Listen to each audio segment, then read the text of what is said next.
RTI y Producciones GES presentan el siguiente programa. Conscientes de la importancia de la televisión como medio masivo por excelencia, con esta emisión, sin patrocinio comercial alguno, RTI Televisión y Producciones GES unen su experiencia de programadoras imparciales para ofrecer por primera vez en Colombia la confrontación de tesis y programas de dos de los candidatos a la presidencia de la República.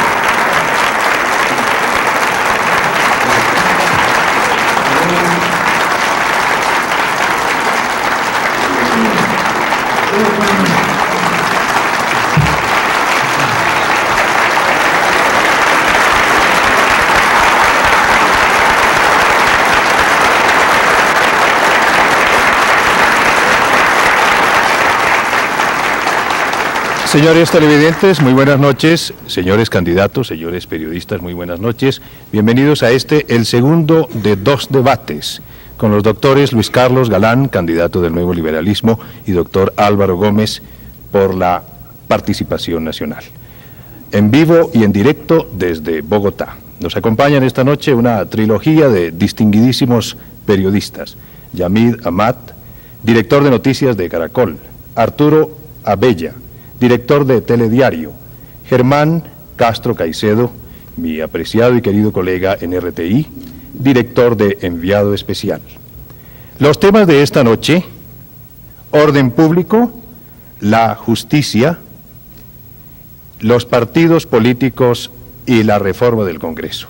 Serán discutidos y hay unas breves alteraciones a las reglas del juego que quiero recordar o anunciar. La pregunta no es forzosamente la misma para cada uno de los candidatos. Cada uno de los periodistas dirige sus preguntas y sus repreguntas en secuencia, o sea que participa en un bloque por una sola vez. Tiene 40 segundos, hasta 40 segundos para formular su pregunta y hasta 20 segundos para la repregunta. Los candidatos hasta 2 minutos para contestar a la pregunta y hasta 1 minuto para contestar a la que hemos llamado repregunta. Habrá una declaración final y conforme se decidió al azar hace unos cuantos días, el doctor Álvaro Gómez abre el debate esta noche y el doctor Luis Carlos Galán cierra con su declaración final. El doctor Gómez, por supuesto, también tendrá tiempo para su declaración final. Yamid Amat, por favor, inicie el debate preguntando al doctor Álvaro Gómez sobre temas de orden público. Doctor Gómez, a raíz de la toma guerrillera del Palacio de Justicia, hubo una gran polémica en el país sobre si el presidente de la República había decidido la intervención militar o sobre si los militares motu propio tomaron la iniciativa de intervenir. La polémica inclusive comprometió al propio Congreso, que citó al señor ministro de Gobierno y a varios de sus colegas para discutir ese tema y otros. El ministro de Gobierno dijo que el presidente no tomó la decisión de ordenarle a los militares intervenir porque esa es función constitucional de las Fuerzas Armadas: guardar el orden público, preservar donde sea turbado, mantener la normalidad. ¿Usted piensa, doctor Gómez, que en caso como el de la toma del Palacio, el presidente ha debido tomar la orden de intervenir militarmente o no? Bueno, me parece que lo importante no es juzgar un hecho histórico, que tiene una gran cantidad de elementos de juicio que deben aportarse para esa decisión final. Lo que importa es saber cómo se manejan las cosas en el futuro. A mí me parece que hay que decirle al país qué es lo que uno piensa frente a ese fenómeno del terrorismo. Lo que hubo ahí fue un acto de terrorismo sorpresivo que coloca naturalmente en indefensión al resto de la sociedad. Yo creo que la vida humana, la preservación de la vida humana debe ser la condición importante de toda nueva política en el país.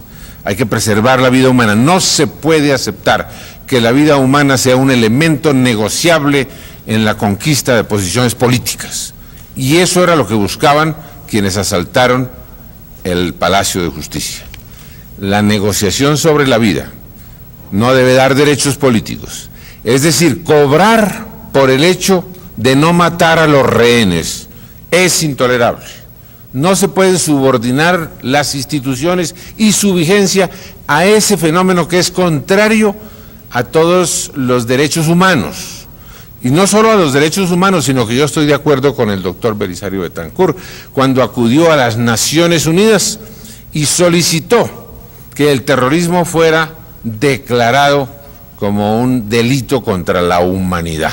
Lo que pasó en el Palacio de Justicia fue un delito contra la humanidad, y ese es el criterio que debemos usar.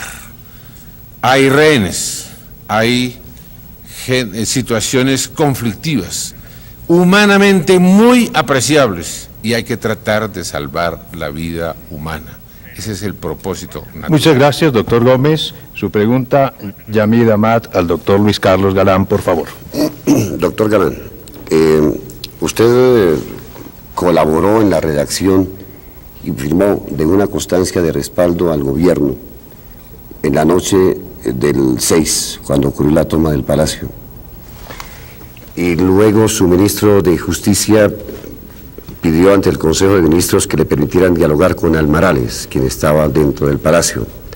Y luego usted mismo, en la mañana del 7, le pidió al ministro que favoreciera un diálogo. ¿Era usted partidario de que se suspendiera la operación militar? Yo estaba el 6 de noviembre en el Senado de la República y viví los primeros minutos de esa tragedia, cuando había perplejidad sobre si era una toma del Palacio de Justicia, si era del Capitolio, si incluía el Palacio Presidencial, y comprendo que en esos primeros acontecimientos la fuerza pública tenía que actuar, y además en el conjunto de la situación el Estado no podía quedar en condición de impotencia. Mi preocupación fundamental en ese caso y en cualquier situación frente al terrorismo es la de demostrar que el Estado no quede reducido a la impotencia, pero el Estado tampoco tenga una respuesta brutal, porque la brutalidad en la respuesta lo expone a un deterioro en su autoridad por otro tipo de razones y de contradicciones. Cuando propuse el diálogo humanitario, lo planteé dentro del criterio de intentar lo intentable, o sea, de defender las instituciones, pero al mismo tiempo de procurar dentro de las circunstancias la protección de la vida de los rehenes, sin que pudiera garantizarla el gobierno, ni pudiera garantizarla la propia fuerza pública. Pienso que esa tragedia cambió la historia de Colombia, demostró hasta qué punto se necesita un cambio en nuestra sociedad, una modificación fundamental en los procesos políticos, sociales y económicos. Comparto los esfuerzos que hizo el ministro Enrique Parejo González por lograr una solución humanitaria dentro del marco de la Constitución y de las leyes. ¿Y usted piensa, doctor Gómez, que no era posible buscar una solución como la plantea el doctor Galán? No, debió ser posible. Las circunstancias en ese momento en que el terrorismo busca su conquista, que es actuar sobre la gente en el momento en que está aterrorizada, pues son unas circunstancias muy sutiles que deben ser administradas por una persona que tenga experiencia en la vida política y en el manejo del Estado. Yo pienso que pudo haber habido, pero yo no estaba en el Palacio de los Presidentes, ni tampoco estaba en el Palacio de Justicia, ni tenía contacto con los militares. De manera que esa circunstancia sutil es la que busca el terrorismo para amedrentar a la sociedad, y hay que estar prevenido para manejar ese tipo de circunstancias imprevistas. Por eso es que el terrorismo es un delito contra la humanidad. Ahora, doctor Galán, con todo respeto, usted no me respondió concretamente si usted era partidario o no. En caso de que usted fuera presidente, ¿ordenaría suspender la operación militar? En las circunstancias en que yo pueda encontrarme en el próximo gobierno dirigiendo el Estado colombiano, tendré que calificar todos los elementos y todos los factores. En el proceso concreto de ese día, a las 4:30 de la tarde, yo llamé al presidente de la República, de mi propia iniciativa, para manifestarle solidaridad con él como representante del Estado y de las instituciones. Él me manifestó que en ese momento bastaba tumbar una puerta para que se definiera la situación y que había un grado de riesgo considerable, pero que de todos modos se podía aspirar a la posibilidad de que no muriera nadie. Yo le pregunté al presidente de la República qué había planteado el presidente de la Corte.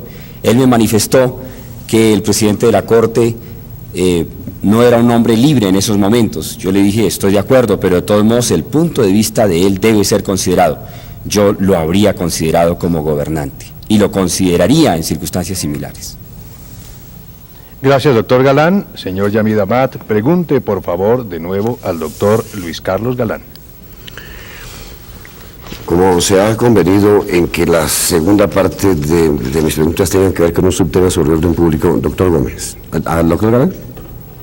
Al doctor Galán, por favor. Doctor Galán. Usted dijo en una respuesta anterior que la fuerza pública tenía que actuar. ¿Tenía qué, perdón? Que actuar. Sí.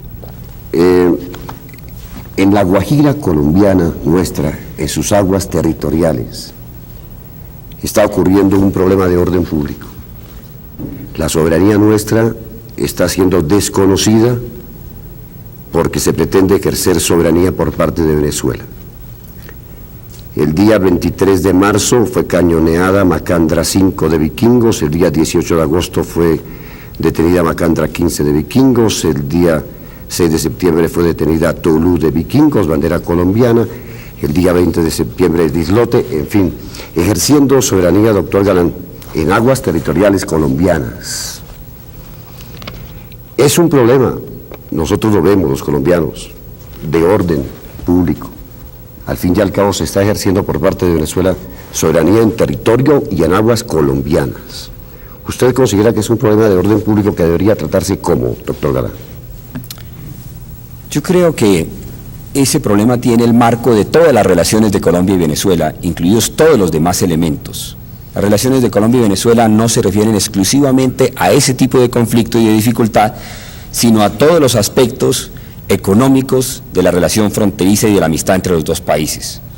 Yo soy partidario de que se busque un mecanismo concreto y definido para resolver el problema con Venezuela en plazos específicos determinados, o que si ello no es posible, se congele el problema en relación al mar territorial, pero se busque un acuerdo para los problemas de pesca, manejo de las aguas, mientras se llega a una solución definitiva. No creo que se justifique, para la importancia de las relaciones entre Colombia y Venezuela, que permanezcan los dos países condicionados por esos factores de irritación. Los dos países tienen un destino común, fundamental, nos lo enseña la historia, y ninguno de los dos puede afrontar su porvenir si no articula distintas estrategias y factores de común acuerdo con el otro. No soy partidario de incrementar factores de irritación con Venezuela, y sé que en Venezuela hay personas que desean una búsqueda de amistad más definida y concreta con Colombia y una superación de este tipo de dificultades. Doctor Gómez, al explicar y justificar la intervención militar sobre el Palacio, usted dijo que el asalto al Palacio fue un delito contra la humanidad. El asalto contra las aguas nuestras en La Guajira, ¿cómo lo considera? Bueno, se está calificando el asalto de las aguas nuestras en La Guajira, generalizando circunstancias de frontera. Los países tienen fronteras y suelen tener problemas de fronteras, y los problemas de frontera no necesariamente afectan la política internacional de un país. Hay que ser muy cuidadoso en la preservación de la soberanía nacional. Pero a mí me parece que no es una política prudente estarle dando a los incidentes de frontera, que hay que rechazar cuando uno tiene la razón, el carácter de que estamos en una confrontación política internacional con un país amigo. Lo que ha ocurrido en las aguas, algunas de las aguas territoriales de Colombia, pues es deplorable porque suscita más que todo reacciones de prensa en el hermano país y entre nosotros. pero hay que tener la serenidad suficiente para saber de qué se trata. En las fronteras ocurren esas cosas. Unos guardias se pasan para un lado, se pasan para otro, a veces son irresponsables porque han tenido la influencia del alcohol, lo que sea. La soberanía nacional hay que guardarla y hay que tener la conciencia de que uno tiene suficiente patriotismo para que a uno no le vaya a pasar un descalabro. Pero no me parece que haya realmente ahí un problema filosófico en torno a la situación de los pesqueros colombianos, que obviamente están ejerciendo un derecho legítimo sobre las aguas que nos pertenecen y que aparentemente han sido desconocidas prácticamente, no oficialmente, por el gobierno de Venezuela. Doctor Galán, usted dijo hace un momento, confirmando alguna expresión suya en Caracas hace unos meses, que el problema debía congelarse. ¿Usted no cree? Claro. Sí. O se procede a precisar un mecanismo de inmediato para que dentro de un plazo determinado se solucione, o si ese mecanismo no es posible, es preferible congelar el problema por 40 años. Esa distinción es pertinente para identificar mi posición. Sí, pero, doctor Galán, si desde el doctor Carlos Lleras se está tratando de buscar un mecanismo y Venezuela no lo ha aceptado, uno dice, pues, la fórmula a lo mejor es la del doctor Galán de congelar. Y entonces quería decirle, si la fórmula que se acoge es la de congelación, pues Venezuela ejerce soberanía sobre aguas que no son de Venezuela y después ejerce, pide, reclama lo que no... No, porque obviamente la congelación supone un acuerdo sobre la pesca en la zona. Eso no es incompatible. El hecho de que se congele la definición del problema de la jurisdicción, del límite territorial, del mar territorial, no es incompatible ni mucho menos con un acuerdo sobre pesca, como lo hay en muchas zonas del mundo que tienen circunstancias similares. Eso no tiene misterio alguno. Y usted, al pensar en un mecanismo para... Señor Yavid Amat, quiero recordarles muy atentamente, entiendo que la respuesta del doctor Luis Carlos Galán ha sido la respuesta de 1 minuto a su contrapregunta. ¿Se declara usted satisfecho y prosigue entonces con el doctor Gómez? Doctor Gómez, ¿usted es partidario de congelar como propone el doctor Galán? No, podría ser una solución y podría ser una buena solución. Pero me parece que en las relaciones entre dos países amigos no hay que estarse creando obstáculos que uno después no pueda saltar. Si de pronto se consigue la posibilidad de llegar a un acuerdo con Venezuela, no puede uno decir, no podemos llegar a ese acuerdo porque habíamos convenido congelar este problema durante 40 años. Yo creo que la diplomacia es móvil. La diplomacia tiene que ser inteligente, muchas veces es casuista si usted quiere, pero esa es la índole de la democracia, que sirve para resolver conflictos y no necesariamente para crearlos o para aplazarlos. La movilidad ahí depende de las conveniencias del momento, sobre todo de dos países hermanos. Muchas gracias, doctor Gómez. Arturo Abella, por favor, inicie su ronda de preguntas. El tema es la justicia con el doctor Luis Carlos Galán. Doctor Galán, infortunadamente, mi colega Yamid Amat trató el tema del Palacio de Justicia, que yo también tenía aquí. Y digo infortunadamente porque se puede presentar o se puede prestar a malos pensamientos de los televidentes. Pero en todo caso le vamos a dar una especie de vuelta al tema con base en lo que usted dijo respecto del diálogo posible que hubo ese día entre el gobierno, o no entre el gobierno, sino entre un delegado del gobierno y los asaltantes de Palacio. El gobierno, según lo dijo el presidente de la República, no puede negociar. El ministro de Justicia, como usted lo dijo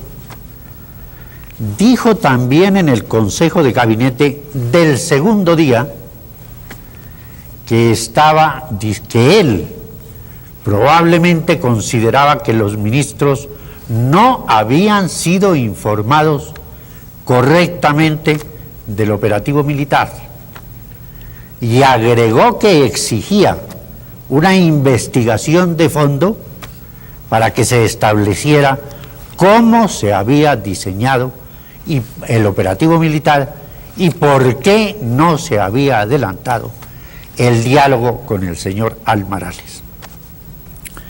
En la misma acta de ese Consejo de Ministros, dijo el general Vega que adhería a lo del doctor Parejo González, ministro de Justicia. Pero más adelante, el señor ministro de Justicia manifestó que había un malentendido, que él no había querido decir lo que había dicho y que por lo tanto no había necesidad de la investigación que pedía y a la cual había adherido el general Vega Uribe. ¿Usted considera que sí hubo oportunidad de diálogo según el acta, o hay una contradicción entre lo que dijo el ministro de Justicia en el mismo gabinete y la declaración que usted firmó? Arturo Abella, lamento mucho, como diría usted en su buen bogotano, me muero de la pena interrumpirlo, pero ¿podría usted ser más concreto en su pregunta? Con mucho gusto, no falta sino Muchas decir gracias. Si está de acuerdo o no, o hay contradicciones ahí. El gobierno tuvo varias actuaciones en momentos determinados, unas las del 6 de noviembre, otras las del 7 de noviembre. Hasta el momento lo que ha trascendido es el acta del 7 de noviembre, aún no se conoce la del 6 de noviembre. Mientras no se conozca la del 6 de noviembre no tendremos todos los elementos de juicio para opinar sobre cómo procedió el gobierno. Mientras no se realice la investigación, no culmine la investigación que adelantan los dos magistrados que fueron expresamente designados para ello, tampoco podremos sacar conclusiones definitivas. El gobierno intentó dialogar el 6 de noviembre, según hemos sabido, a través de un contacto entre el ministro de Justicia y Almarales, e intentó dialogar de nuevo a través del emisario de la Cruz Roja. Yo encuentro acertados esos esfuerzos de diálogo dentro de un contexto humanitario, y el gobierno usó una expresión que yo comparto. Dijo, el gobierno no negocia, pero sí dialoga. El gobierno no podía negociar, pero sí podía dialogar con espíritu humanitario, intentando lo intentable. Creo que el señor ministro de Justicia, tanto el 6 de noviembre como el 7, procedió como correspondía desde el punto de vista de esta perspectiva. Probablemente en esa investigación se podrán sacar conclusiones definitivas.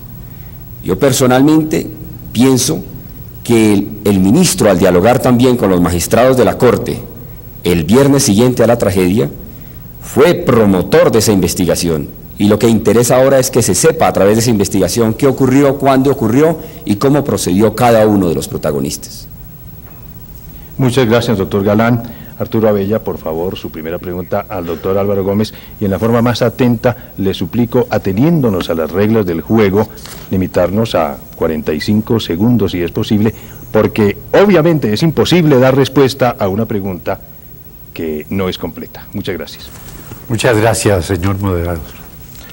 Doctor Gómez, el gobierno dictó un decreto según el cual de 274 delitos, si no estoy mal, 200 no tienen cárcel. Ello ha implicado un lío jurídico en la justicia. Usted ha combatido ese decreto. ¿Usted aboliría, si es elegido presidente, ese decreto? Ciertamente que sí. Yo quiero demostrar que la justicia prácticamente no existe en Colombia. Si usted me pudiera enfocar las cámaras sobre este papel, yo podría mostrarle qué es lo que yo entiendo por la inexistencia de la justicia. Supongamos que en este cuadrado sea el ámbito general de la justicia. Digamos que hay por año 500.000 delitos en el país. Es un cálculo aproximado, naturalmente.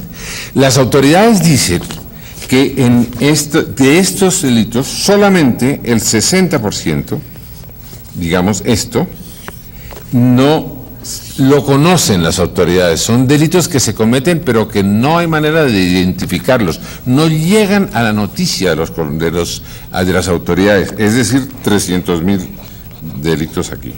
Nos quedan 200.000 aquí. De esos 200.000 delitos, el 50%, digamos esto, no se investiga tampoco porque no tiene autores conocidos, no hay sindicados, y como no vale la pena gastar tiempo en investigar una cosa que de antemano se sabe que no va a tener resultado. De esto que nos queda aquí, aparece que el 90%, es decir, esto, los sindicados o salen por falta de pruebas o no son sujetos de detención y por lo tanto tampoco producen un efecto judicial. Nos queda simplemente este sector que yo marco aquí en negro, que es el que se juzga con sentencia y que no llegan sino a entre 12.000 y 15.000 sentencias al año, es decir, un 2.6% de todo el problema criminal. Gracias, doctor Gómez. Lamento interrumpirlo. Arturo Abella, por favor, su primera repregunta al doctor Luis Carlos Galán.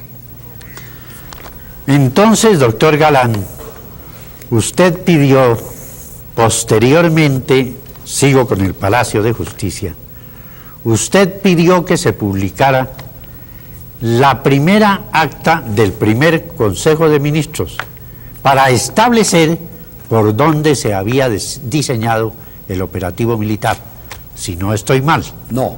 Pidió la publicación de la primera acta. Pero no por ese motivo, sino sencillamente porque los colombianos debemos saber qué ocurrió ese día. Exactamente. Entonces me ha contado la fuente de alta fidelidad, y muy alta fidelidad, que el primer día, ese 6 de noviembre, no hubo Consejo de Ministros. El presidente de la República estaba en ese momento recibiendo unas credenciales.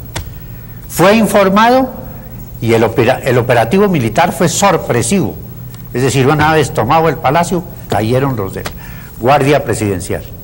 Entonces, si no hubo Consejo de Ministros, porque no lo hubo, apenas fueron llegando poco a poco y no hubo ni acta ni sesión formal de ese Consejo.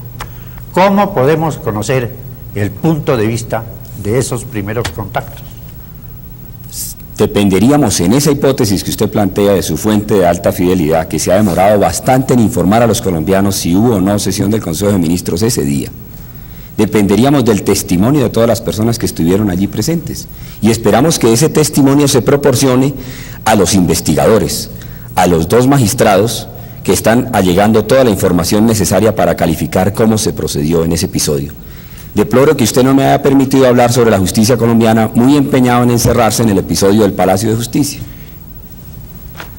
Pero naturalmente tiene toda la amplitud, doctor, claro, para hablar sobre la justicia. Bueno, yo Arturo pienso... Abello, perdón, señor candidato, lamento interrumpirlos de nuevo, son las reglas del juego. Su próxima contrapregunta al doctor Álvaro Gómez Hurtado, por favor.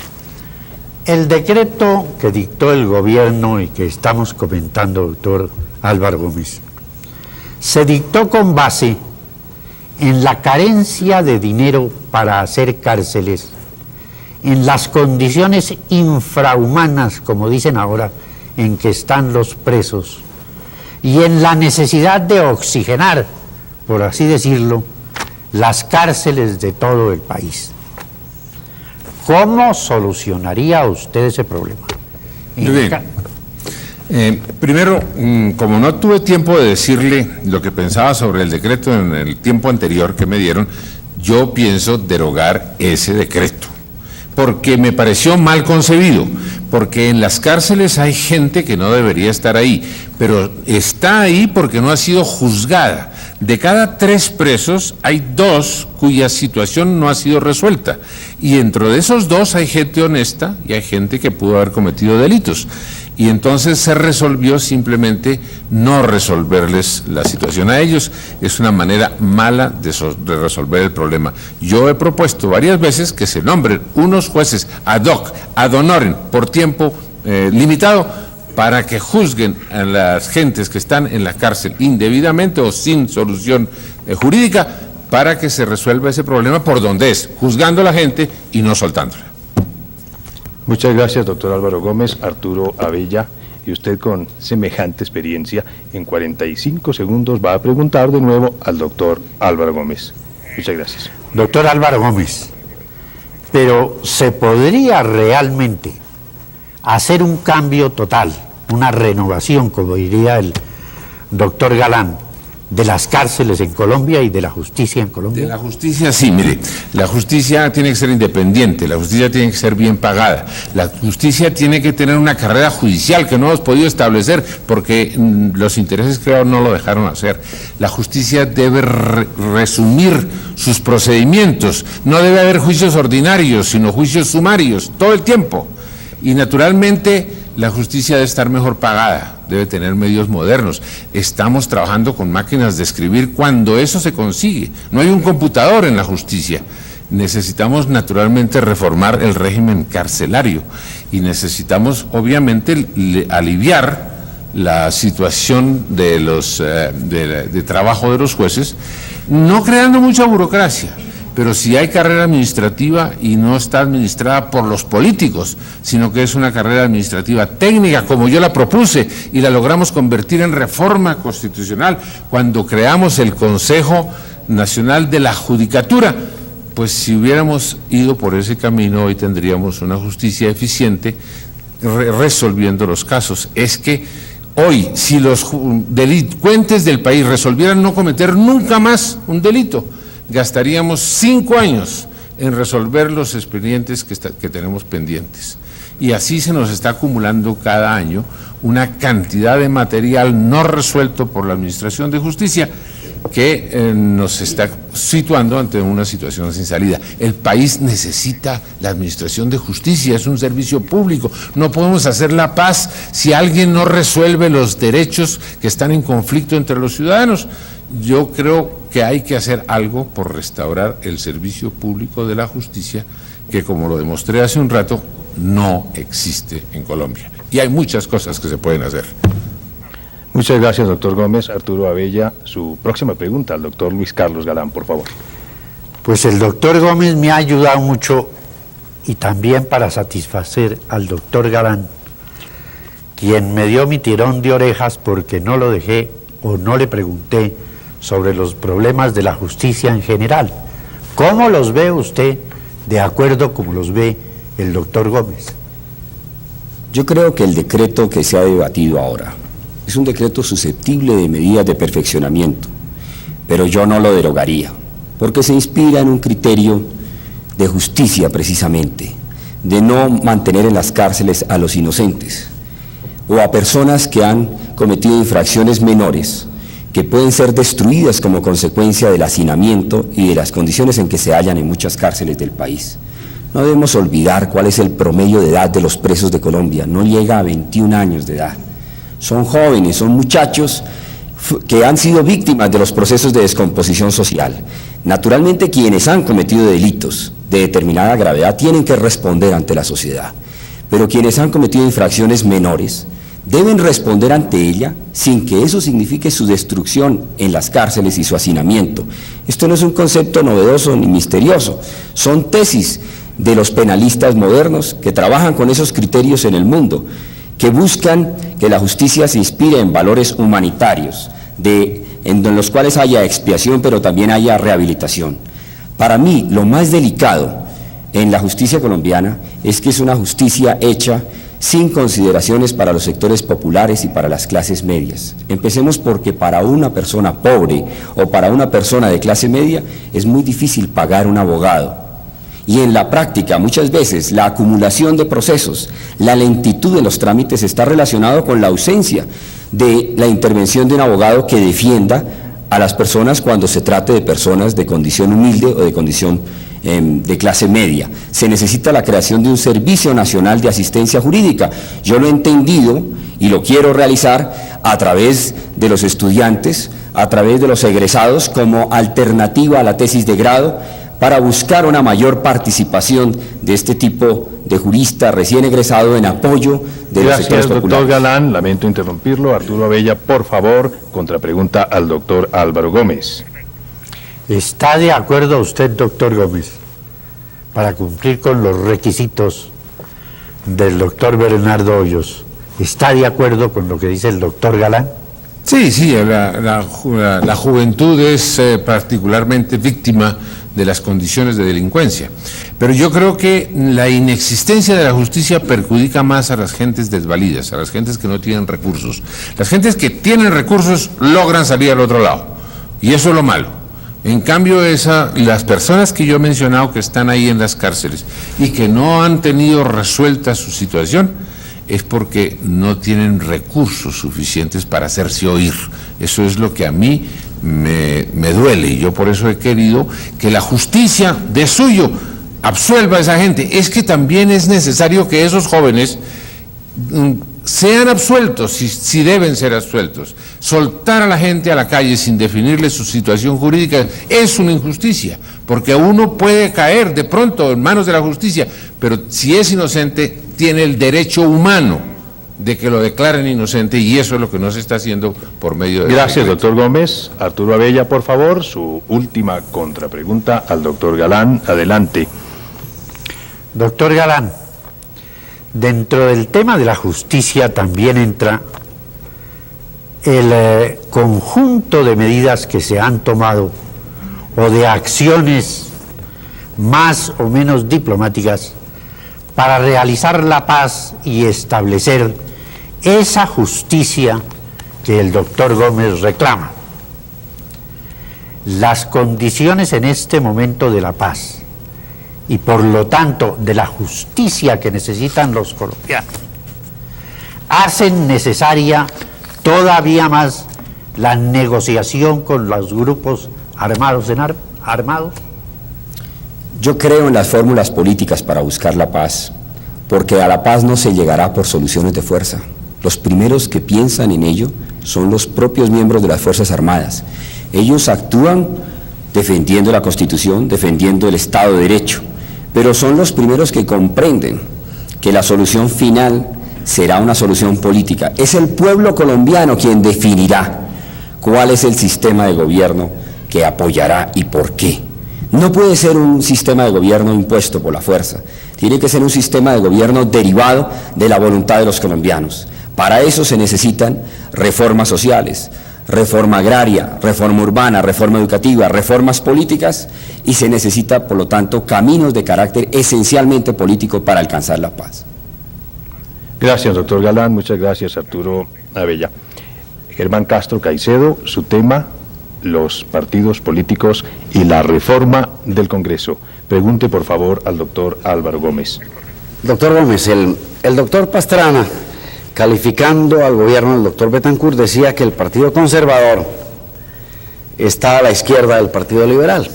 Usted es un líder de ese partido. Yo le quiero preguntar cómo es estar a la izquierda del Partido Liberal en un tema: la posición de ese partido frente a la Iglesia.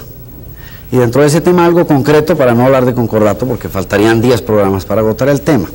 ¿Es usted partidario o no es partidario de instituir el divorcio entre personas casadas por lo católico?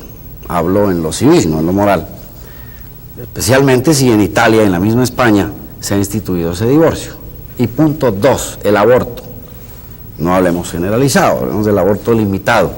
¿Es usted partidario o no es partidario de legalizar el aborto en casos como una violación? Si el hijo que espera una mujer es producto de una violación. Y número 2, si la ciencia determina que el hijo que espera esa mujer va a tener malformación, eso tiene anomalías.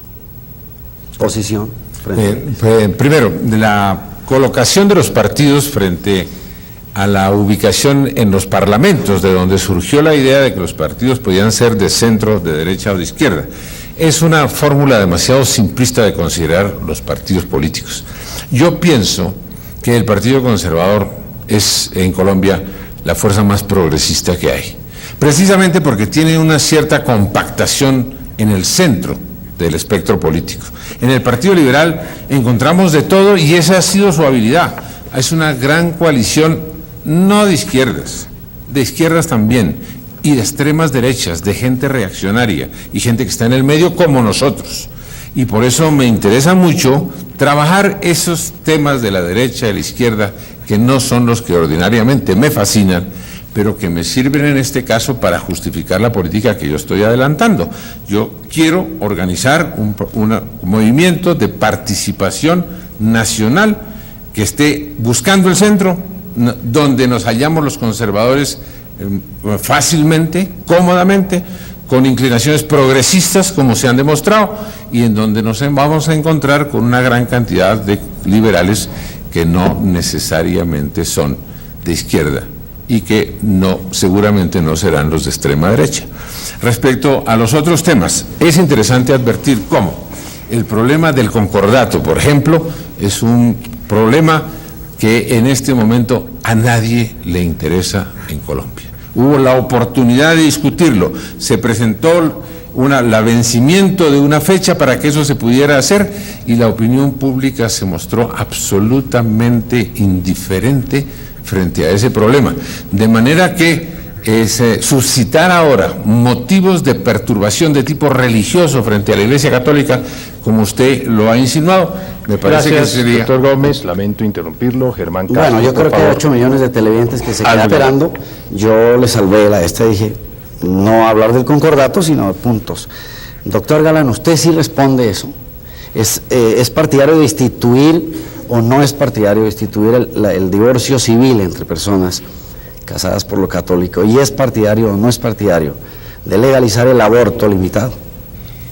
Bueno, su pregunta incluye también el tema político, ya habrá oportunidad de volver a él, pero con relación a lo que en concreto usted interroga, le diría, primero, yo soy partidario del establecimiento del matrimonio civil obligatorio, y que cada persona, de acuerdo a lo que le indique su conciencia, naturalmente proceda según sus valores religiosos.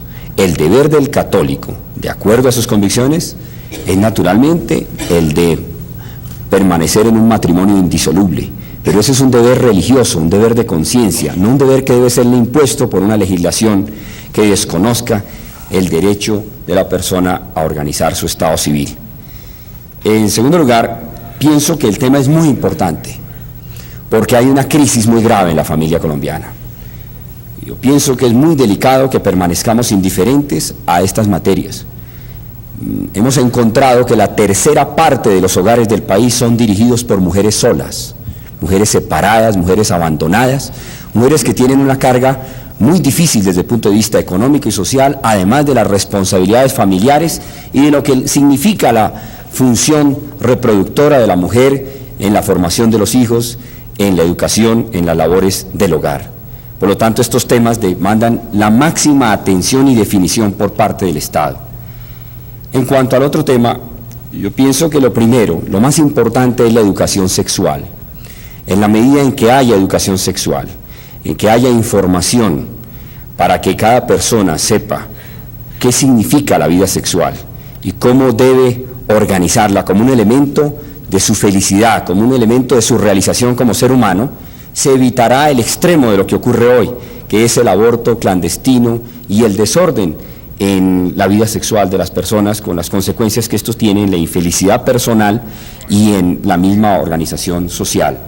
Pienso que el aborto debe ser el último recurso. Lamento interrumpirlo. Doctor Germán Gómez, Castro. ¿usted cree que el del doctor Galán causó alguna perturbación religiosa al hablar de un problema social y centrarse, por ejemplo, en el aborto, en los millares de personas que tienen que viajar al exterior a casarse porque no les vale que un matrimonio?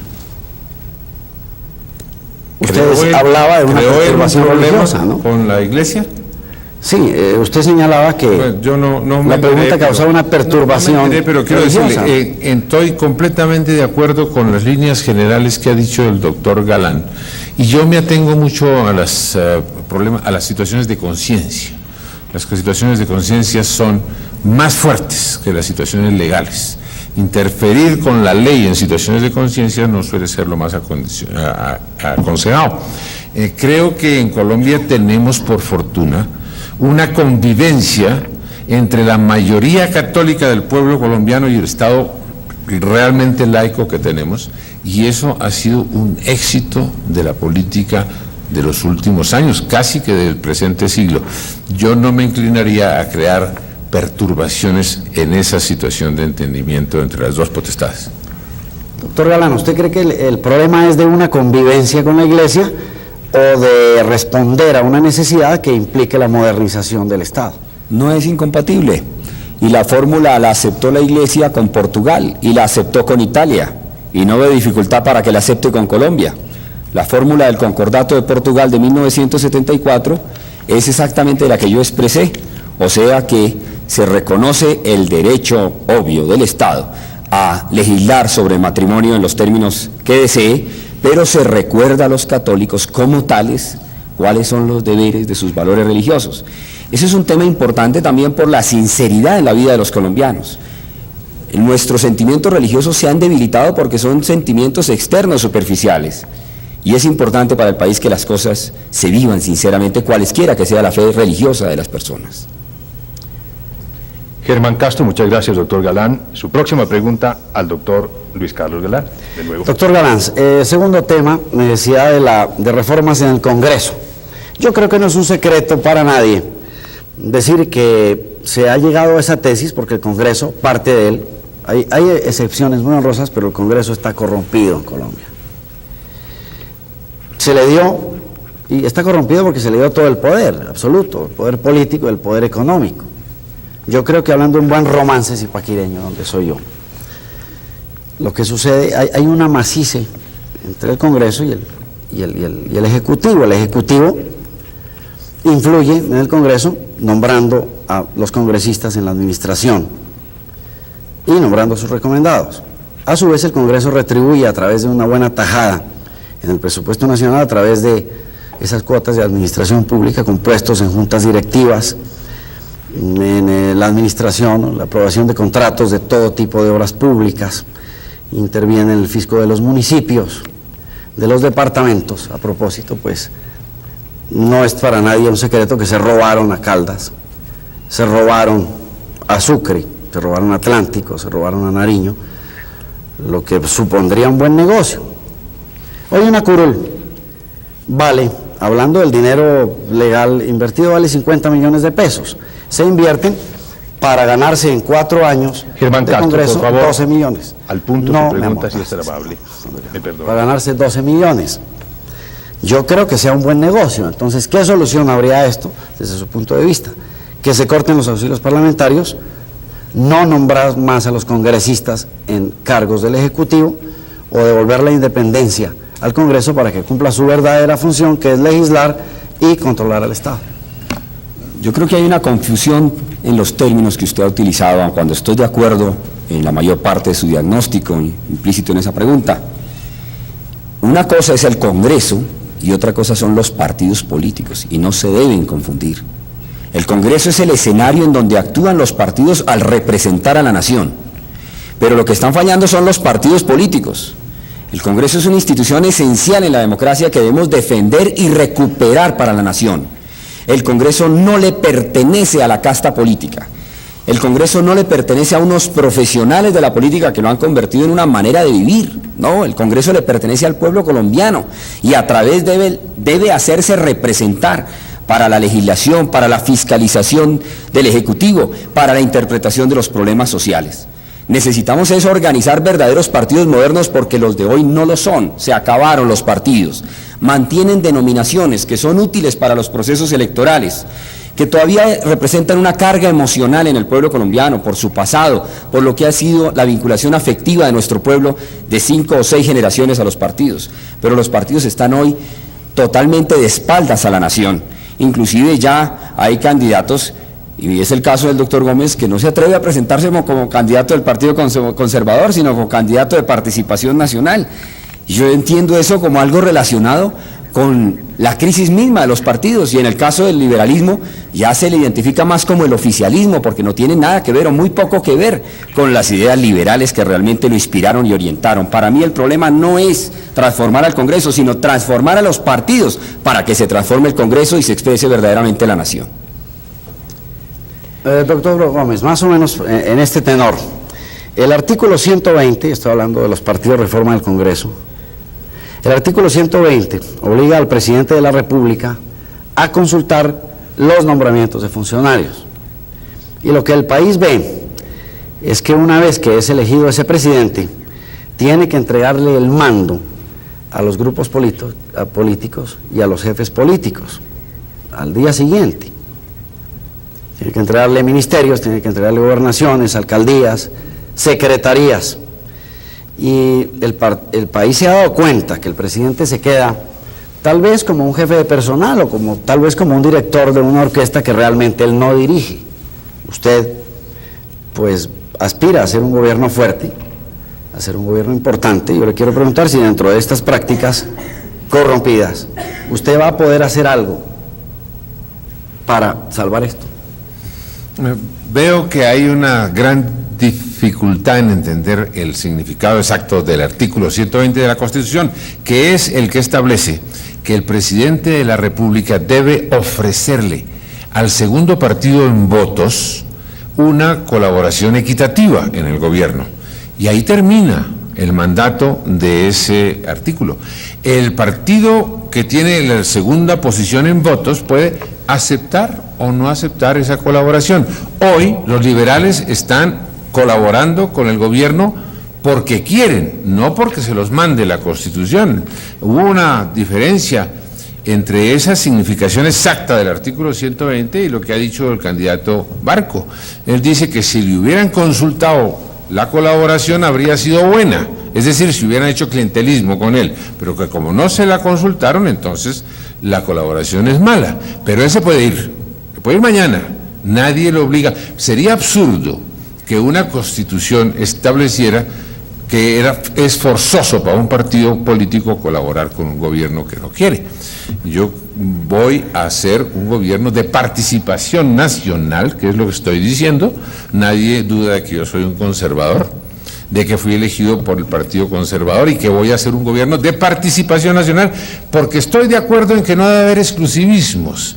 No me gustan los gobiernos de partido, como lo propone el otro candidato, de partido para su propio partido, para garantizarle a sus electores una partija burocrática. No lo voy a hacer.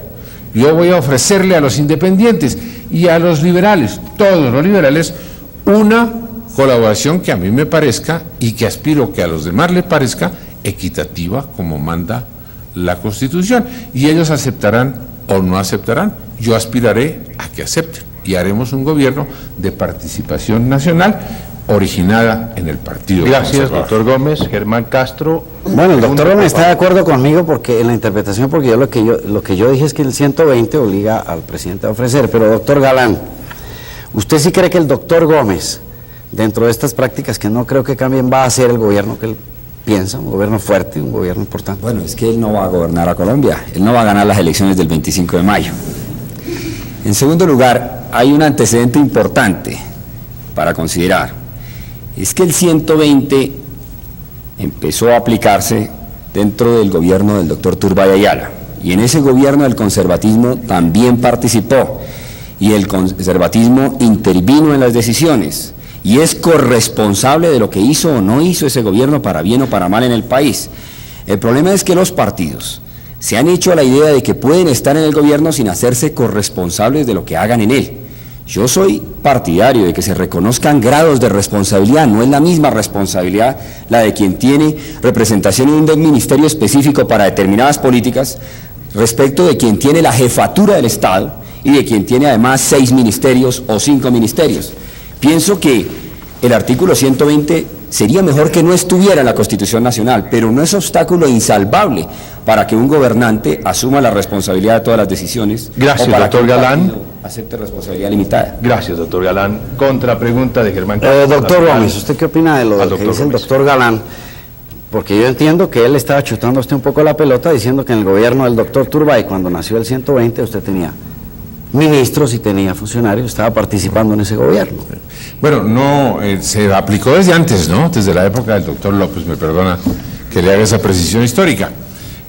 Yo no voté por el gobierno del doctor López. A lo mejor el doctor Galán sí votó por él. Y yo no voté por el doctor Turbay, no sé si usted votó por el doctor Turbay. Teníamos el hecho cumplido de que se había constituido un gobierno, Y yo he sido partidario, y mi partido también, de que no haya gobiernos de partido. Y por lo tanto aceptamos la interpretación elástica que hemos dado, razonable, del artículo 120, y en esa condición participamos en los gobiernos como usted está participando en el gobierno del doctor Belisario Betancur, con unas responsabilidades muy limitadas, porque yo además escribía todos los días, diciendo en qué me comprometía y en qué no, y iba al Congreso a sostener esas mismas tesis, de manera que yo no he tenido ninguna dificultad en ese problema, porque he procedido con una extraordinaria lógica en ese estudio. Gracias, doctor Gómez. Señores periodistas, muchas gracias. Y llegamos a la etapa final. Nos hemos excedido en el tiempo todos, hasta yo interrumpiéndolos. Entonces, los candidatos disponen de 2 minutos y medio, 2 minutos 30 segundos para su declaración final, y la primera es del doctor Álvaro Gómez. Bueno, ante esa limitación, pues yo tengo que decir apenas unas cosas elementales. Primero, que hemos querido hacer un diálogo para que la gente confrontara nuestras opiniones. Yo creo que la gran diferencia que existe entre el doctor Galán y la mía, ya que no se pudo hacer una confrontación con el doctor Barco, es que yo sí estoy en vísperas de asumir la presidencia de la República y no me puedo limitar a las descripciones muy galanas que hace el doctor Galán sobre los problemas nacionales, sino que tengo que proponer la manera de defenderlos. Yo quiero que el desarrollo se convierta en la política del país. Vamos a buscar eso, porque el desarrollo es un derecho de la gente, el derecho al desarrollo es un derecho nacional.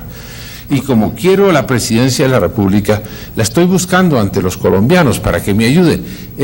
Me relatan que el doctor Miguel Antonio Caro, que fue el redactor de la política, de la Constitución Política del país, un día en misa, él asistió y el cura párroco se volvió ante los asistentes y les dijo: los que quieran ir al cielo, que se pongan de pies. Y el señor Caro se quedó sentado. El cura, sorprendido, dijo: bueno, los que quieran ir al infierno, que se pongan de pies.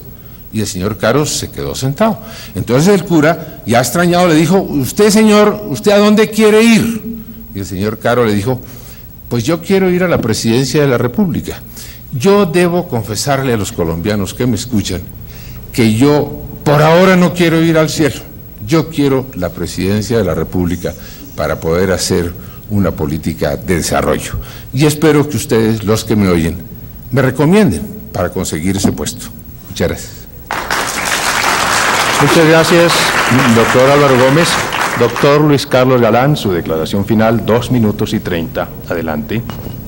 Hace pocos días un candidato presidencial dijo que el debate en esta campaña electoral, no el debate en televisión, iba a definir quién gobernaba Colombia, si los herederos de Alfonso López Pumarejo o los herederos de Laureano Gómez. Yo agradezco al doctor Barco ese planteamiento porque pone las cosas en su sitio.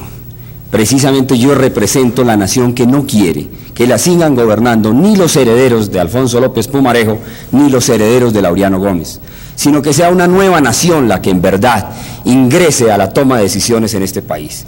Que el Estado colombiano nos pertenezca a todos los colombianos, no a grupos privilegiados que lo han dominado durante muchos años, que han tenido la posibilidad de influir en sucesivos gobiernos con múltiples ministros y cuyo balance no ha permitido la organización en lo político, ni en lo social, ni en lo económico. Yo estoy por la renovación, lucho por ella porque creo que es la alternativa indispensable para que el país se integre como sociedad, equilibre sus relaciones sociales y tenga un papel digno ante el resto del mundo, digno ante América Latina. Colombia se ha quedado atrás ante América Latina en múltiples indicadores sociales, económicos y políticos. Es necesario que la nación se modernice en su estructura política, que sus partidos se transformen, que todos los colombianos participen en las decisiones que se requieren hoy para orientar la Colombia del futuro. En los últimos 20 años ha habido profundas transformaciones en el país, no generadas tanto por los esquemas políticos, sino por la dinámica misma de la sociedad y por los procesos internacionales. Pero esos cambios son pálidos, son reducidos, son pequeños.